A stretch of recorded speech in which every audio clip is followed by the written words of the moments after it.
Angkatan bersenjata Ukraina mencoba menerobos garis pertahanan pasukan Rusia di Svatovo, Kremenaya. Namun artileri dan infanteri pasukan Rusia menggagalkan rencana mereka. Rekamannya ramai beredar di media sosial Telegram pada Senin 21 November 2022. Dalam keterangan unggahan disebutkan militan Ukraina memang selalu mencoba menyerang sektor depan ini. Berkat dedikasi para prajurit Rusia didukung kerja tempur artileri yang luar biasa, militan Ukraina tidak hanya gagal bergerak maju, tetapi juga menderita kerugian besar. Diketahui tidak hanya di Kremenaya, namun juga di Makevka dan Serenopopovka. Militer Ukraina berupaya datang menyerang tetapi selalu gagal.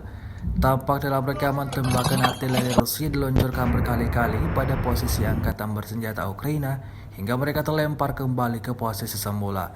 Akibatnya lebih dari 30 militan dan tentara bayaran Ukraina, 3 kendaraan lapis baja dan 5 kendaraan pick-up hancur lebur. Сил України